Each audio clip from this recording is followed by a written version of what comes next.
O ano de 2018 marcou uma mudança radical no México. Pela primeira vez em 89 anos, um político que não faz parte do PRI ou do PAN, os dois maiores partidos do país, venceu uma eleição presidencial. Essa mudança é apenas o passo mais recente de uma série de transformações do segundo maior país da América Latina, que terá de lidar com velhas questões, a relação com o vizinho Estados Unidos e a escalada da violência. Para entender o impacto desse novo momento no México e nas Américas, é preciso voltar no tempo.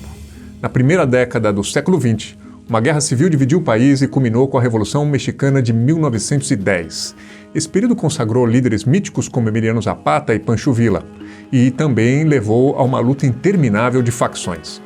Esses diferentes grupos protagonizaram golpes, rebeliões e perseguições políticas que só diminuíram em 1924, após a chegada de Plutarco Elías Calles ao poder. 5 anos depois, ele fundaria o partido que abrigou os líderes remanescentes da Revolução. A ideia era criar um canal para dar forma institucional e legal às correntes que estavam em guerra. Em 1929, nascia o partido que hoje conhecemos como PRI, Partido Revolucionário Institucional, que governaria o México por 71 anos seguidos. Essas 7 décadas no poder já foram chamadas de uma ditadura perfeita. A definição é do Prêmio Nobel de Literatura Mário Vargas Llosa. Ao visitar o país em 1990, o escritor peruano acusou o PRI de se perpetuar por meio de uma combinação de uso da máquina governamental e de fraudes eleitorais. Em toda a sua história, o partido também oscilou entre extremos ideológicos. Ele foi filiado à Internacional Socialista, mas também foi liberal. Estatizou e, em seguida, privatizou áreas estratégicas da economia mexicana. Todas essas metamorfoses serviram para eleger presidentes ininterruptamente. O contorcionismo foi uma marca do partido, que já teve 3 nomes. O primeiro foi Partido Nacional Revolucionário, conhecido pela sigla PNR. Essa denominação durou até 1938, quando a legenda passou a se chamar PRM, Partido da Revolução Mexicana. Essa mudança de nome se deu sob a liderança de Lázaro Cárdenas del Río, que havia assumido a presidência do México 4 anos antes. Cárdenas havia participado ativamente da Revolução Mexicana. Uma vez no poder, impulsionou a reforma agrária, que era uma das maiores bandeiras do revolucionário Zapata. Cárdenas foi responsável também pela nacionalização do petróleo e das linhas férreas. Esse período marcou a face nacional desenvolvimentista do partido. As decisões de Cárdenas contrariaram britânicos e americanos, que atuavam no mercado de petróleo do México. O Reino Unido cortou relações. Os Estados Unidos protestaram. Mas Cárdenas seguiu em frente e tornou-se um dos presidentes mais populares entre os mexicanos até então. O governo dele durou até 1940, quando o partido emplacou Manuel Ávila Camacho como presidente. Se Cárdenas havia confrontado interesses americanos e britânicos, Camacho fez o contrário. No período da Segunda Guerra Mundial, as diferenças menores ficaram de lado, e mexicanos e americanos firmaram importantes acordos bilaterais. Era o Partido Revolucionário se adaptando para seguir governando o México. Em 1946, o partido assumiu o nome pelo qual conhecemos hoje, o PRI, revelando na sigla a contradição em termos que lhe caracteriza, revolucionário e institucional. Até o fim da década de 50, todos os presidentes mexicanos eleitos pelo PRI tinham participado da Revolução Mexicana. O último deles foi Adolfo Ruiz Cortines, que ficou conhecido, entre outras coisas, por instituir o direito ao voto entre as mulheres, em 1953. Revoltas culturais, como o Maio de 1968 de Paris, também sacudiram o México, e o PRI colocou-se como um partido ligado à repressão desses novos movimentos.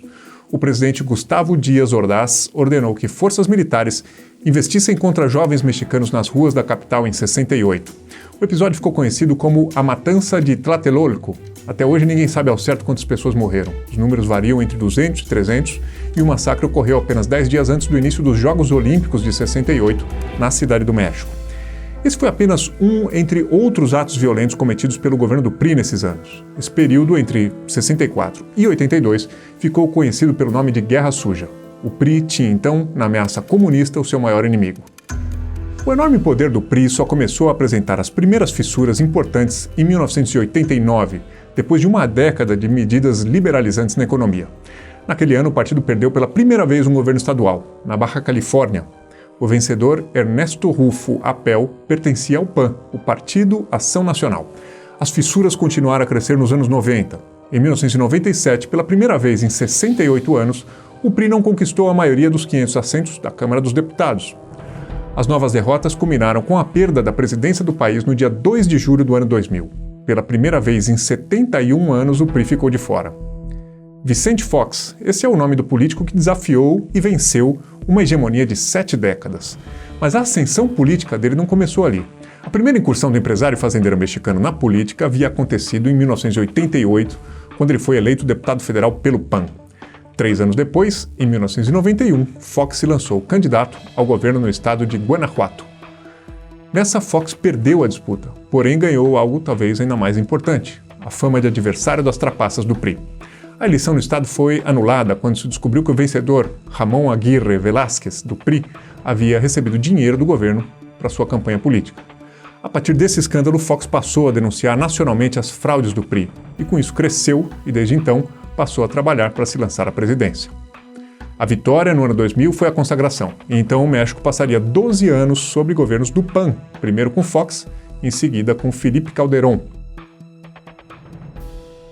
Em 2012, o PRI voltou ao poder por mais 6 anos, que é o tempo de mandato presidencial no México, com Enrique Peña Nieto.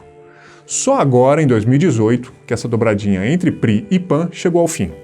Andrés Manuel López Obrador venceu as eleições presidenciais e também a maioria no Congresso. A maior conquista de Obrador até então havia sido o governo do Distrito Federal, a Cidade do México, no ano 2000. Ele renunciou ao cargo em 2005, concorreu à presidência pela primeira vez em 2006, perdeu. Voltou a concorrer em 2012, perdeu mais uma vez, mas em 2018 insistiu na candidatura e venceu, com uma coligação chamada Juntos Faremos História, composta por 3 partidos: o Movimento de Regeneração Nacional, o Partido do Trabalho e o Partido Encontro Social. Obrador militou no PRI, mas a relação degringolou nos anos 80, quando ele tentou emplacar propostas de orçamento participativo em cidades governadas por políticos do partido. Pouco a pouco, Obrador assumiu posições à esquerda da legenda. Ele criticou cada vez mais o liberalismo econômico do PRI e denunciou a corrupção, a violência e a repressão.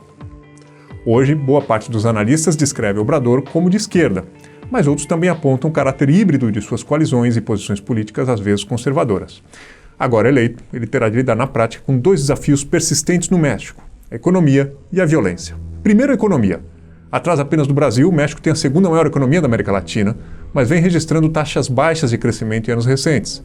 O país faz parte do NAFTA, sigla em inglês para o Tratado Norte-Americano de Livre Comércio. Também estão no NAFTA os Estados Unidos e o Canadá. Basicamente, o tratado estabelece condições privilegiadas de comércio entre esses países, mas o México é a ponta mais fraca da história.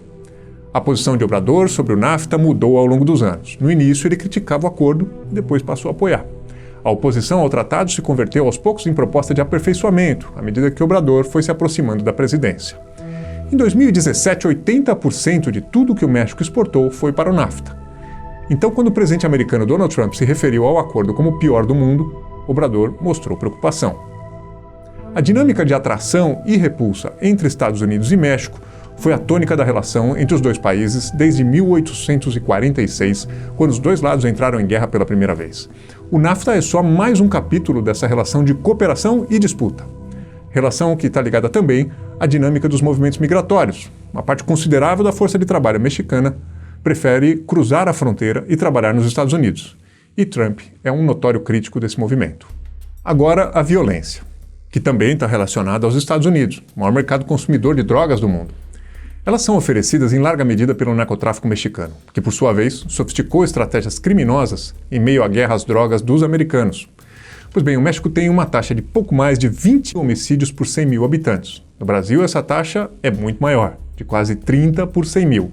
A questão é que o México militarizou pesadamente o enfrentamento ao crime organizado. Em 2006, o presidente Calderón mandou 6.500 militares das Forças Armadas para o estado de Michoacán para enfrentar o narcotráfico, fazendo explodir os números da violência. Desde então, foram registradas 127 mil mortes relacionadas a essa estratégia. Só em 2018, o crescimento no número de homicídios foi de 14% em relação a 2017. Um problema que é agravado pela corrupção dentro do Estado, no Poder Judiciário e nas polícias. Durante a campanha, Obrador prometeu reduzir a militarização, anistiar crimes de menor poder ofensivo e aumentar os programas sociais. Ele disse que não se pode usar mais arma de fogo para combater o fogo. Porém, depois de eleito, voltou atrás em algumas dessas ideias e falou na importância de manter as Forças Armadas participando desse enfrentamento. No ano 2000, os mexicanos puseram fim aos 71 anos de hegemonia do PRI. Em 2018, foi a vez de inovar para além da dobradinha entre o PRI e o PAN. Agora, de 2019 em diante, os mexicanos têm diante de si o desafio de tentar acabar com a violência dos cartéis e de manter com os Estados Unidos uma relação econômica proveitosa, ainda que sempre desigual. As consequências do sucesso ou do fracasso recaem não apenas sobre os próprios mexicanos, mas têm impacto para toda a região, transbordando para além das fronteiras na forma de imigração e de internacionalização do tráfico e dos grupos armados que agem no país. Gostou da explicação? Então dê um like no vídeo e inscreva-se em nosso canal. Nós temos uma série de vídeos que explicam a situação de países como a Venezuela, o Irã e a África do Sul. Confere lá e não deixe de acessar o site do Nexo Jornal.